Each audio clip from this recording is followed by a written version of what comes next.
Diplômé en droit des affaires, il est régulièrement sollicité pour conseiller et défendre les organisations internationales, des sociétés multinationales, des personnalités politiques pour contentieux civils auprès des juridictions internationales et supranationales. Maître Charles Epé-Diboué nous parle du football camerounais, pris en tenaille entre légitimité et légalité. La Fédération camerounaise de football a bien fonctionné pendant les années 2000 jusqu'en 2009.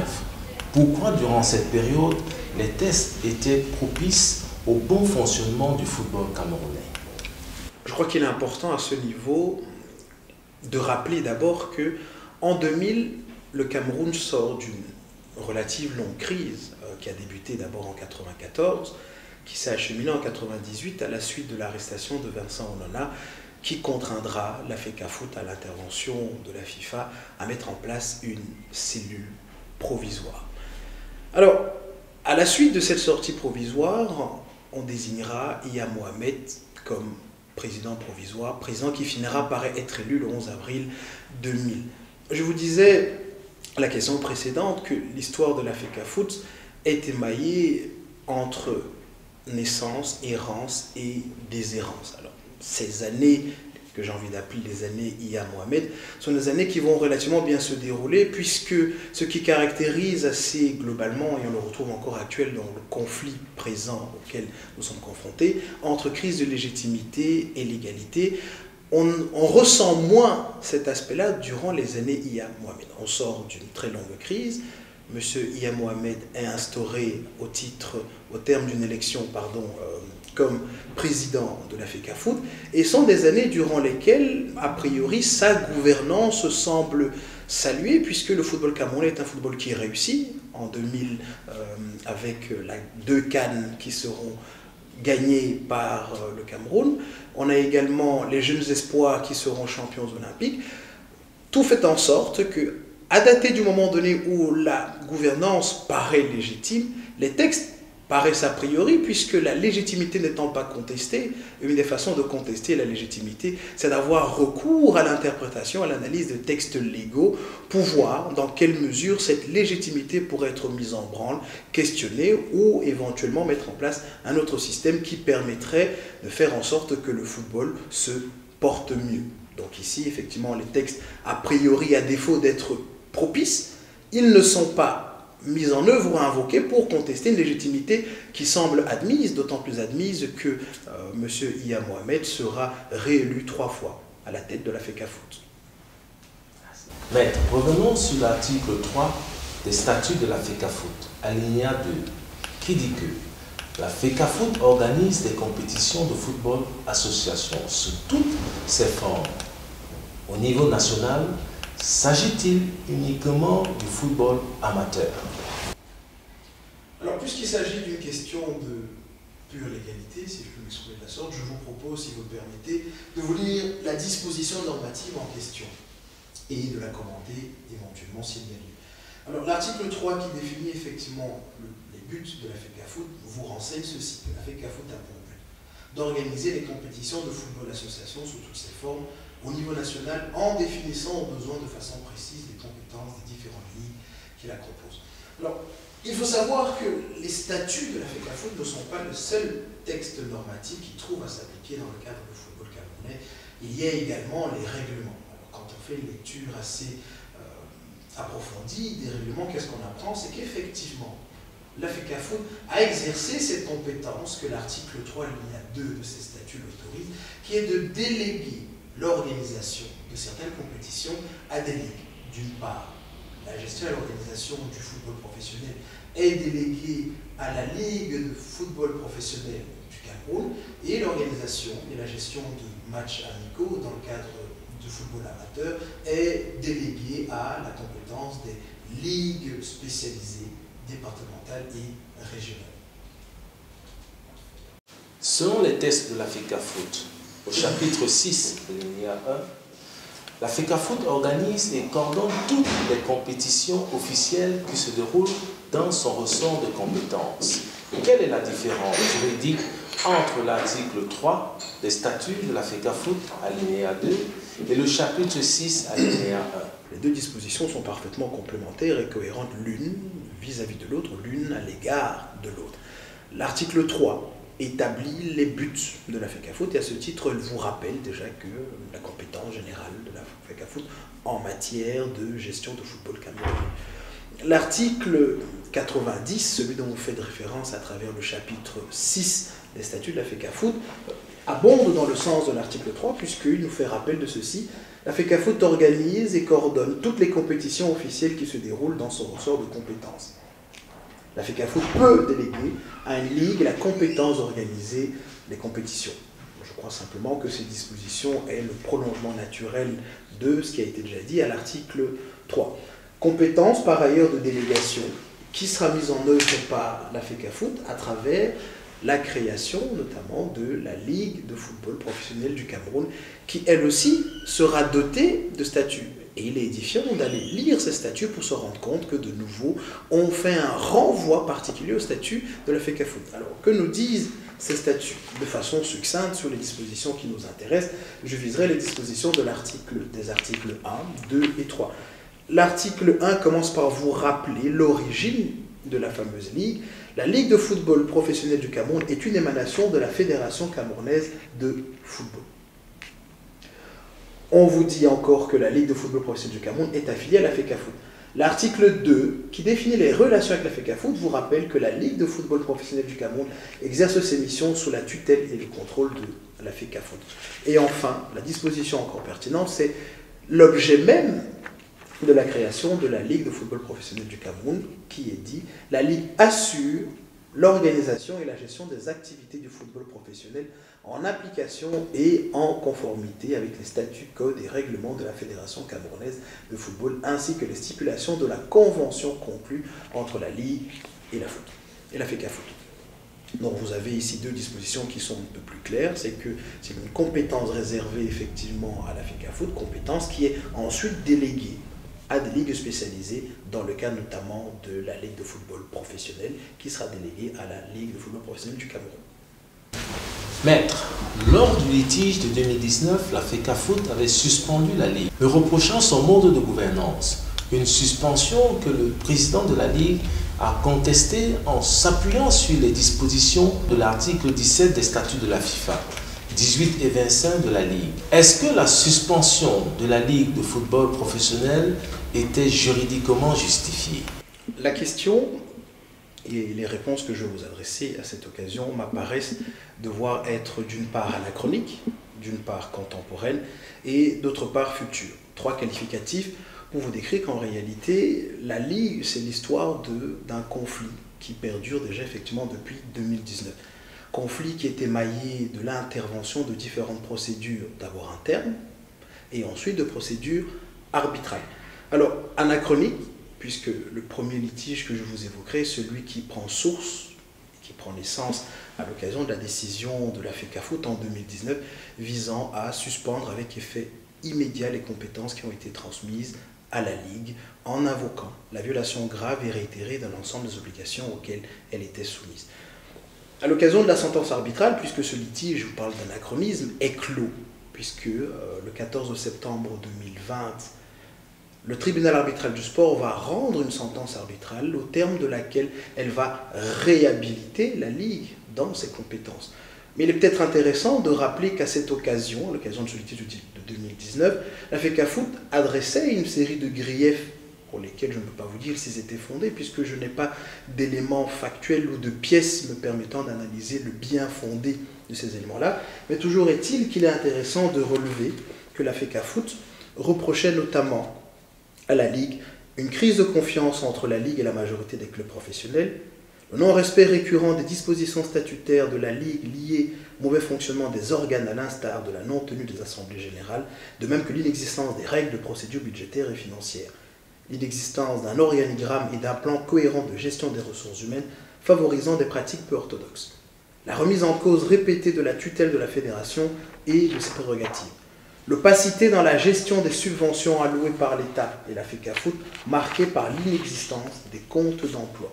L'incapacité à générer des ressources propres, le départ de tous les sponsors et partenaires légués par la fédération, ainsi de suite, ainsi de suite. Je vous parlais d'anachronisme puisque vous avez un arbitre qui a eu à connaître de ce dossier et qui a eu à connaître, à évaluer le bien fondé ou éventuellement la valeur probante des éléments factuels qu'aura soumis la FECAFOOT à l'appui des griefs précis qu'elle aura invoqués.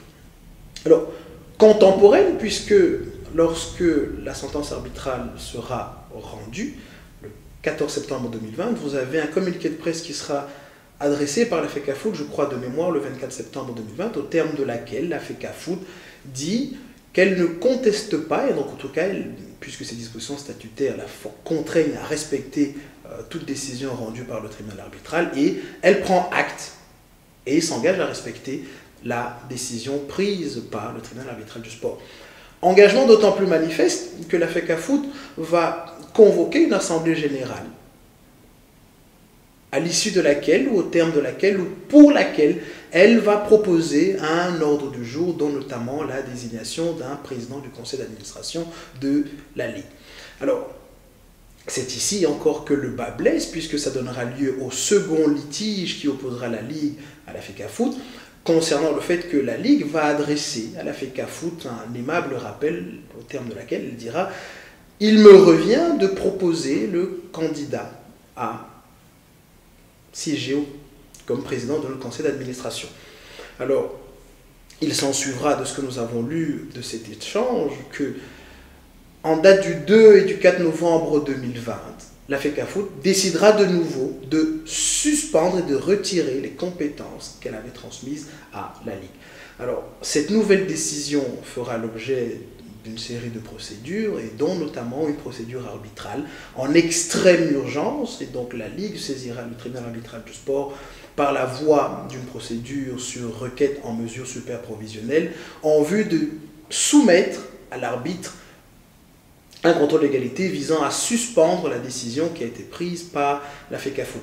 Alors, effectivement, il y aura une sentence qui sera rendue, sentence 2020/7513, où, de façon provisoire, puisqu'on est dans un litige provisionnel, une demande en mesure provisoire, le tribunal arbitral du sport va rétablir la FECAFOOT dans l'ensemble des compétences qui lui sont dévolues.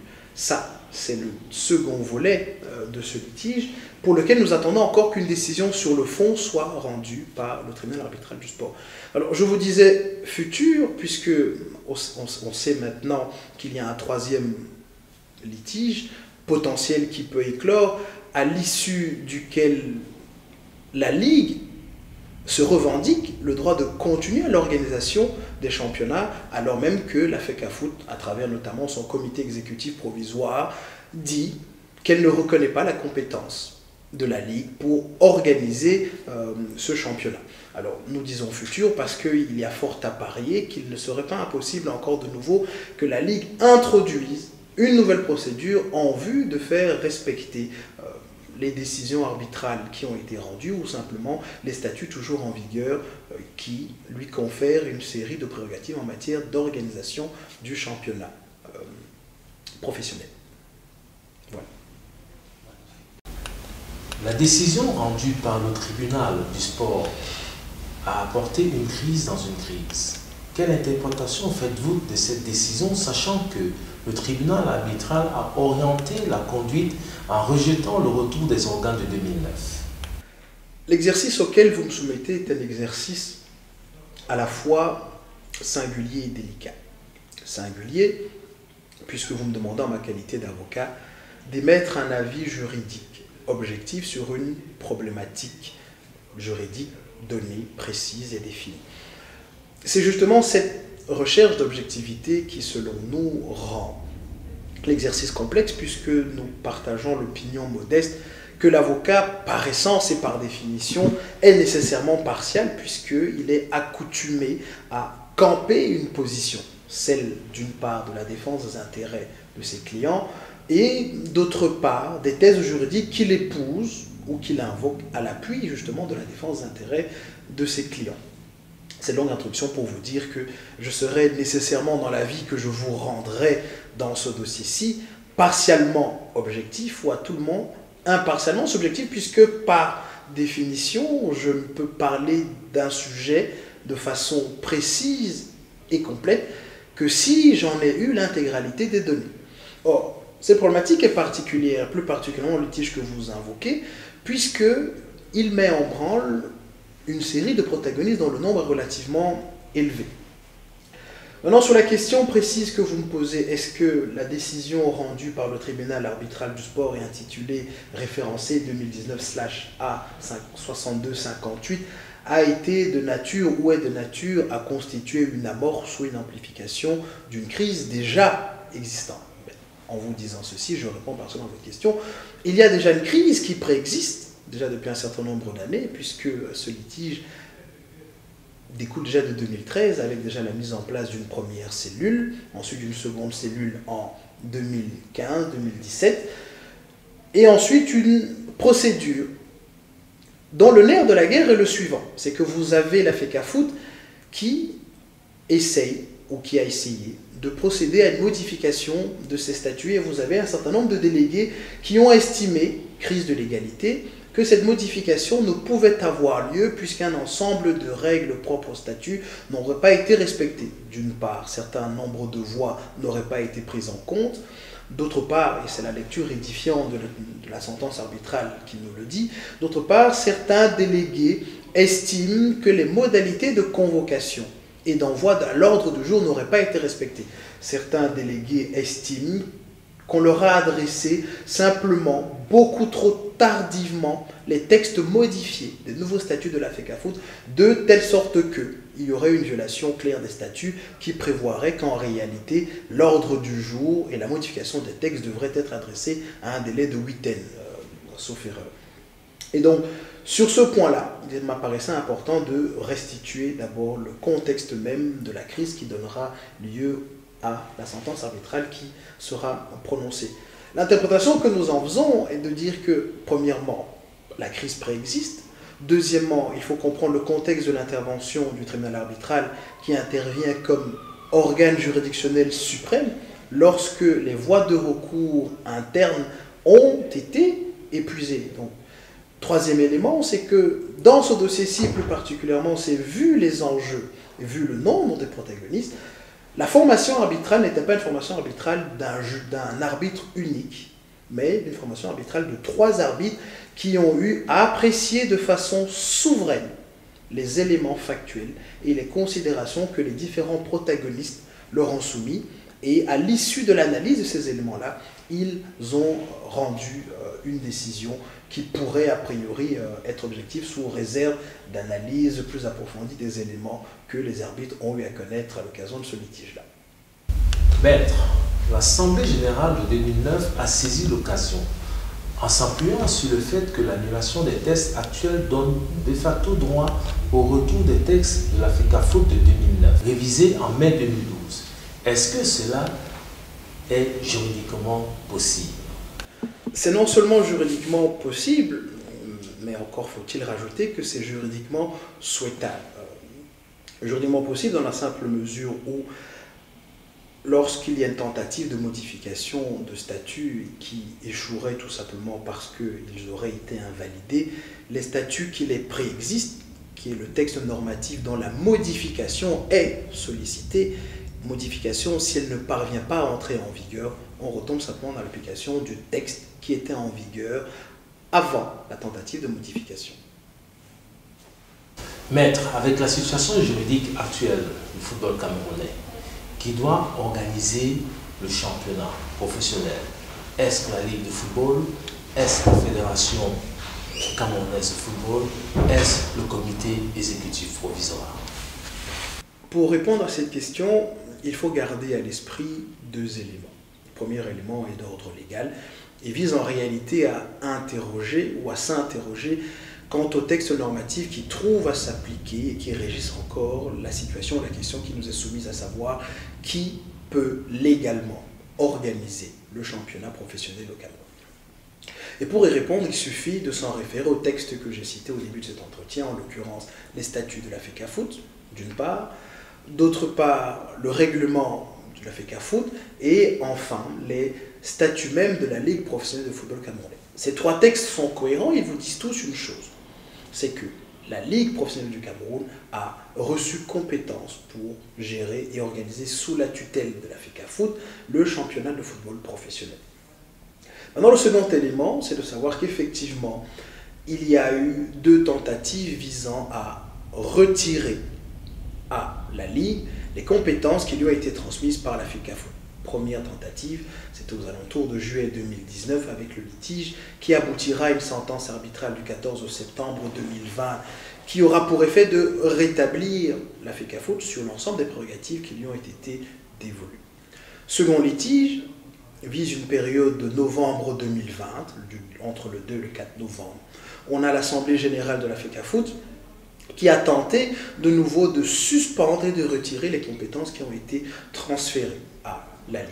Alors de nouveau, cette situation conflictuelle a donné lieu à une sentence arbitrale sur base d'une requête en mesure super provisionnelle qui a été introduite par la Ligue et qui a eu comme ordonnance qui est venue établir que la Ligue demeure rétablie dans l'ensemble de ses prérogatives. Alors, à la réponse que vous m'avez soumise, et sur base de ces éléments-là, et sous réserve d'autres éléments que nous n'avons pas à notre connaissance, c'est que la Ligue demeure compétente en matière d'organisation de championnat professionnel camerounais, parce que d'une part, les textes normatifs applicables n'ont pas été modifiés, et que jusqu'à présent, toute tentative ou toute décision visant soit à suspendre ou à retirer tout ou partie des compétences qui ont été transmises à la Ligue n'ont pas une valeur définitive puisque la dernière en date, en tout cas celle dont nous avons connaissance, a été suspendue et il demeure à attendre que ce litige soit tranché sur le fond en voyant éventuellement si un arbitre décidera qu'effectivement cette seconde tentative, et donc cette décision visant à suspendre et à retirer à la Ligue ses compétences et qui date du novembre 2020, si elle était légale. Dans l'intervalle, on applique les textes en vigueur et les dispositions arbitrales en vigueur, et donc, a priori, selon notre interprétation, la Ligue demeure compétente pour organiser les championnats professionnels au Cameroun. Maître, la Ligue professionnelle dispose d'un statut juridique propre. Quels sont les mécanismes juridiques qui permettent la dissolution de la Ligue de football professionnel? Je comprends en filigrane qu'en réalité la question que vous me soumettez vise à savoir si la FECAFOOT pourrait dissoudre éventuellement la Ligue et le cas échéant sur quelle base. Pour répondre à cette question, il convient d'abord de rappeler 2 choses. La première, vous l'avez déjà dite, c'est que la Ligue est autonome d'un point de vue juridique. Donc, ça veut dire qu'elle est régie par des dispositions statutaires qui lui sont propres. Et donc, la question de la dissolution, ou plutôt la réponse de la dissolution, ne peut être trouvée qu'est prise qu'en vertu des statuts qui régissent la Ligue. Dans la question de la suspension et de l'exclusion de la Ligue, la réponse peut être trouvée et prise en vertu des statuts qui régissent la FECAFOOT. Et pour préciser mon propos, sur la question de la suspension, il faut avoir référence aux articles 15 du statut, et sur la question de l'exclusion, il faut avoir égard à l'article 16 des statuts de la FECAFOOT. Sur la question de la dissolution même, il faut simplement se référer à l'article 87 qui dit que la décision portant sur la dissolution de la Ligue de football professionnel du Cameroun requiert une majorité de 2/3 des suffrages valablement exprimés pendant une assemblée spécialement convoquée à cet effet-là.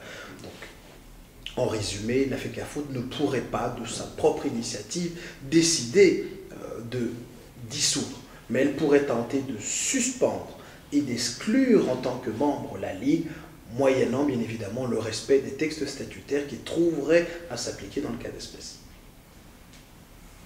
Maître, pourquoi le tribunal arbitral de sport ne prend pas en compte les revendications du comité exécutif de 2009? Le tribunal arbitral du sport, à travers sa sentence arbitrale rendue le 15 janvier 2021, va non seulement prendre en considération les revendications formulées par le comité exécutif de 2009, mais décider de ne pas y faire droit et donc d'écarter leurs revendications.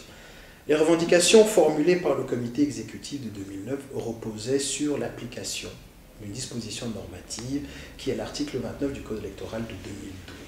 Ces dispositions prévoient qu'en réalité, les organes du comité exécutif devraient être reconduits jusqu'à la finalisation du processus électoral. Face à cette disposition qui était invoquée par le comité exécutif de 2009, le tribunal arbitral du sport avait deux possibilités. Première possibilité, faire une application ad litteram, donc à la lettre de la disposition invoquée, soit rechercher ce qu'on appelle la ratio legis, donc la raison d'être de la disposition telle qu'elle a été voulue par le législateur de l'époque.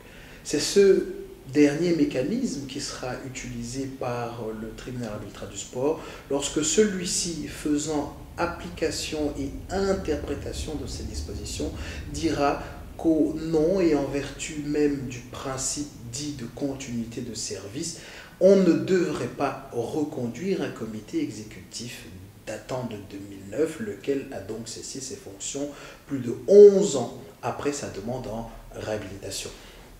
Alors, le tribunal arbitral du sport, faisant application de ce principe, rejettera les demandes formulées, les prétentions formulées par le comité exécutif de 2009, en se réservant la possibilité de demander à la FIFA de confirmer leur raisonnement que la FIFA va confirmer en disant que dans l'intervalle de la réorganisation de nouvelles élections, que les organes élus en 2018, et donc ce faisant, M. Seydou Mbombo-Dua demeure président de la FECAFOOT avec comme fonction et comme compétence d'expédier les affaires courantes jusqu'à l'organisation de nouvelles élections.